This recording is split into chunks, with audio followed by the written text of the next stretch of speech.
మీ ఎలాంటి వ్యాపార ప్రకటనలకైనా వెంటనే మా ఛానల్ సంప్రదించండి. నమస్తే. ఈరోజు మన స్టూడియోలో ప్రముఖ ఆధ్యాత్మికవేత్త, వేదిక్ ఆస్ట్రాలజర్ గోనుగొంట్ల సురేష్ బాబు గారు ఉన్నారు. సో గురువు గారితో మాట్లాడేద్దాం. నమస్కారం గురుగారు. మణికంఠ గారు నమస్కారం అండి. గురుగారు, ఆగస్టు మాసం విశేషంగా శ్రావణ మాసం, మన కుంభరాశి వారి పరిస్థితి ఏ విధంగా ఉండిపోతుంది? ఏళ్ళనాటి శ్రేణిలో వీళ్ళు కూడా ఉన్నారు.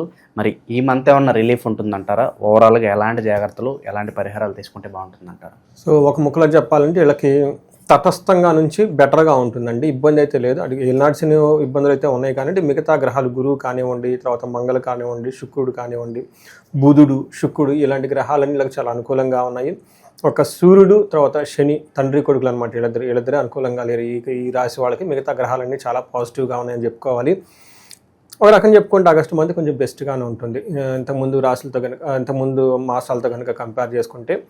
మనం డీటెయిల్స్లోకి వెళ్ళబోయే ముందు ఇందులో ధనిష్ట 3-4 పాదాలు, శతభిషం 1-2-3-4 పాదాలు, తర్వాత ఉత్తరాభాద్ర 1-2-3 పాదాలు అంతా కూడా మనకి కుంభరాశిలో ఉంటాయండి. మనం పేరు బలం కనుక చూసుకుంటే వీళ్ళకి గు, గే, గో, సా, సి, సు, సే, సో, దా అన్న అక్షరాలంతా కూడా మనకి ఈ కుంభరాశిలో ఉంటాయి. మనం ప్లానెటరీ మూవ్మెంట్ని బట్టి కనుక చూసుకుంటే సూర్యుడు ఆగస్టు 17వ తారీఖు మారుతూ ఉన్నాడండి. అయితే జూలైలో 3 గ్రహాలు మారుతూ ఉన్నాయి. జూలై ఎండ్లో ఒకటి వచ్చేటప్పటికి కుజుడు, వీళ్ళు కన్యరాశిలో 28వ తారీఖు, 26వ తారీఖు శుక్రుడు మిథున రాశిలోకి, బుధుడు వచ్చేటప్పటికి కర్కాటక రాశిలోకి 22వ తారీఖు. అంటే మనకు ఆగస్టు మంత్ కొంచెం ప్రారంభమయ్యే ముందు ఇవి కూడా మారడంతో టోటల్గా 4 గ్రహాల యొక్క మార్పు వీళ్ళకి ఎఫెక్ట్ అవుతూ ఉందన్నమాట. బట్ మేజర్గా ఒక సూర్యుడు తప్ప మిగతా గ్రహాలన్నీ కొంచెం పాజిటివ్గా ఉన్నాయని మనం చెప్పుకోవాలన్నమాట. మనం కనుక చూసుకుంటే వీళ్ళకి సూక్ష్మ గోచారం, లఘు గోచారం కాన్సెప్ట్ ప్రకారం కనుక చూసుకుంటే వీళ్ళకి యాత్రలు చేసే అవకాశం ఎక్కువగా ఉంటుంది. ఏ పని చేసినా విజయవంతంగా ఉంటుంది. పుత్రుడి ద్వారా మంచి హ్యాపీ న్యూస్లు ఇండి చక్కగా ఉండే అవకాశం ఎక్కువగా ఉంటుంది. అయితే ఒక విషయంలో జాగ్రత్తగా ఉండాలి. కుజుడు కొంచెం ఉండటం వల్ల మృత్యం అని చెప్తారు. అంటే వీళ్ళకి ఏదైనా కనుక అప్పటిదాకా పనులు ఏదైనా కనుక ఉంటే అవన్నీ ఆగిపోయే అవకాశం ఎక్కువగా ఉంటుంది. అంత అయినతో ముగింపు పలిగే అవకాశం ఎక్కువగా ఉంటుంది. ముందుకెళ్లకుండా ఉండే పరిస్థితులు ఎక్కువగా ఉంటుంది. సో మనం డీటెయిల్స్ కనుక చూసుకుంటే వీళ్ళకి సూర్యుడు 7th హౌస్లో ఉండి 1st హౌస్ను చూడటం వల్ల మనకేం చెప్తారంటే సామంత జన విద్వేష దారాపీడ సుతామయం ఉత్సాహభంగకారిణి గోచారిస్తే సప్తమే రవి అని మనకి మహర్షులు చెప్తారు. దీని ప్రకారం కనుక చూసుకుంటే వీళ్ళ కింద పనిచేస్తున్న ఎంప్లాయీస్ కానివ్వండి, మెయిడ్స్ కానివ్వండి, ఇంట్లో పనిచేస్తూ ఉంటారు కదండి, వీళ్ళ మీద ద్వేషం పెంచుకుంటారు. వీళ్ళకి చెప్పిన మాట ఏంటన్నమాట. ఇది ఒకటి. తర్వాత దారాపీడ సుతామయం అని చెప్తూ ఉంటారు. అంటే భార్యకి ఏదైనా కనుక హెల్త్ కాంప్లికేషన్స్ రావటము, తర్వాత సంతానానికి కూడాను కొంచెం అనారోగ్యంగా ఉండే అవకాశం ఎక్కువగా ఉంటుంది. మేజర్ ఏంటంటేనండి, వీళ్ళు ఉత్సాహంగా ఏదైనా కనుక పని చేస్తూ ఉంటే వేరే వాళ్ళు వచ్చి ఆటంకాలు పెడుతూ ఉంటారు. అంటే ఏమవుతుందంటే వీళ్ళు ఒక పనో ప్రాజెక్ట్ ఏదో చేయాలని అనుకుంటూ ఉంటారు. జనరల్గా వీళ్ళు వేరే వాళ్ళ మీద ఆధారపడాల్సి వస్తుంది. టయానికి వాళ్ళు సపోర్ట్ చేయక ఆ పని ప్రొలాంగ్ అయ్యే అవకాశం ఎక్కువగా ఉంటుంది. ఇది కొంచెం గమనించుకోవాలి.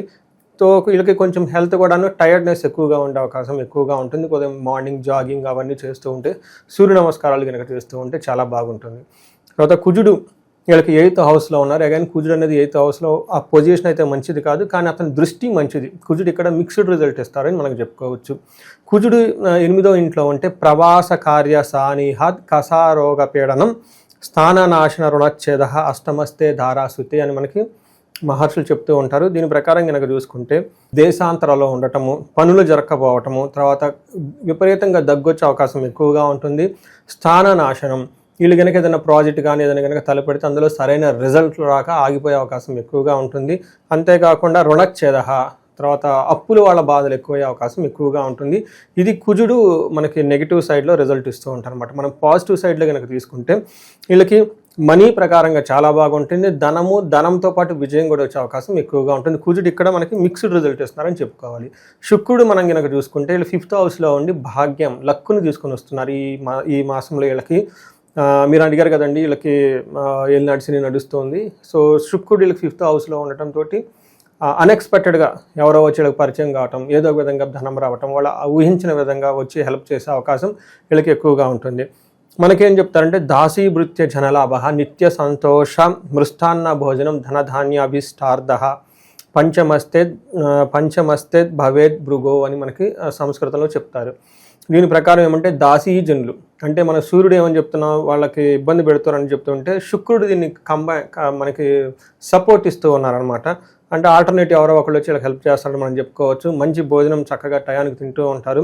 ధనధాన్య భభిష్టార్థ ధనంతో పాటు ధాన్యంతో పాటు అనుకున్న పనులని అనుకున్న విధంగా చక్కగా ఇష్టానుసారంగా వాళ్ళకి ఏది తెలిస్తే అది అయ్యే అవకాశం, ఇలాంటి ఏది తెలిస్తే అది ఆ పని టక్కన వాళ్ళకి కార్యరూపం దాల్చేసి మంచి రిజల్ట్ వచ్చే అవకాశం ఎక్కువగా ఉంటుంది.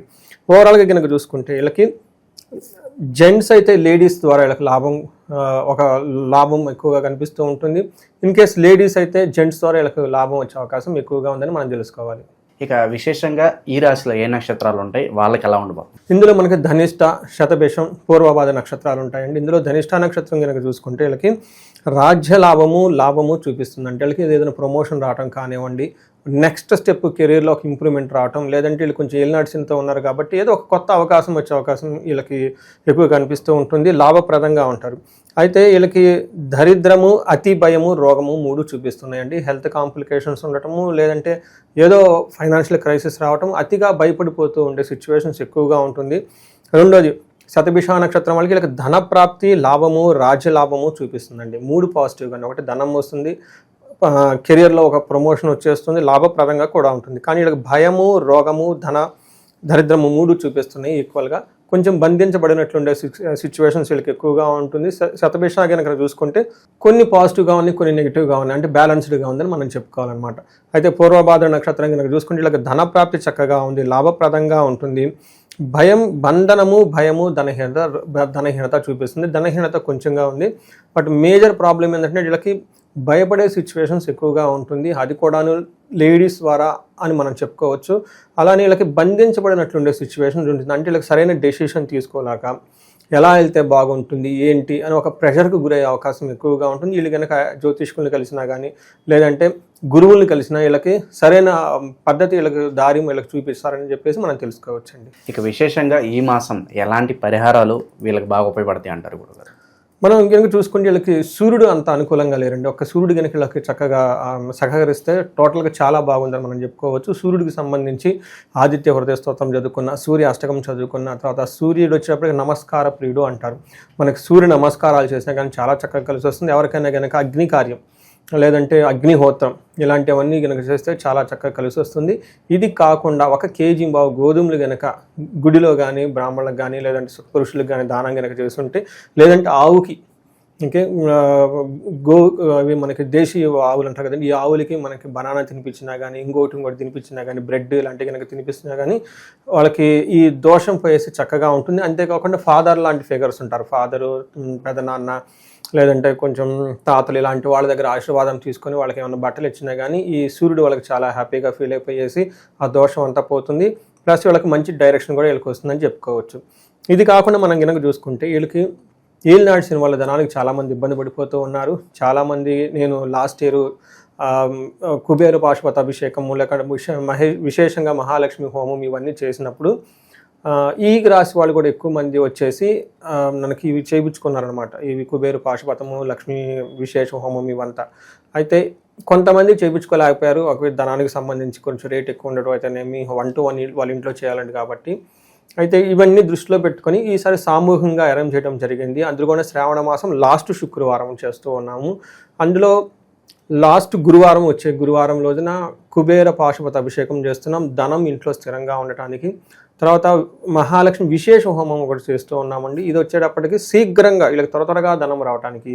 రెండోది పోయిన ధనం వచ్చేటప్పటికి వీళ్ళకి త్వరగా మళ్ళీ వీళ్ళకి బ్యాక్ రావడానికి కూడాను మనకి శ్రీ సూక్తంతో సంపుటీకరణ చేసిన బీజ మంత్రాలతోటి, తామర పూలతోటి, నెయ్యితోటి విశేష హోమం ఒకటి చేయబోతూ ఉన్నాం. ఇవి 2 కూడా పెద్ద కార్యక్రమాలు. ఇందులో పార్టిసిపేట్ చేసిన పేరుకు సామూహికంగా కానివ్వండి, మరి ప్రతి ఒక్కళ్ళకి వాళ్ళ చేతులతో వాళ్ళ అభిషేకం, వాళ్ళ చేతులతో వాళ్ళు హోమం చేసే అవకాశం కూడా కల్పించే ప్రయత్నం అన్నీ చేస్తూ ఉన్నామండి. ఇంట్రెస్ట్ కనుక ఎవరికన్నా ఉంటే మనకి కాల్ చేస్తే వాళ్ళకి డీటెయిల్స్ ఇవ్వచ్చు. ఓకే, ఓవరాల్గా కుంభరాశి వాళ్ళకి ఎలాంటి పరిస్థితులు ఎదురవుతాయో మీ మాటలో చాలా చక్కగా వివరించారు. ధన్యవాదాలు. ధన్యవాదాలు.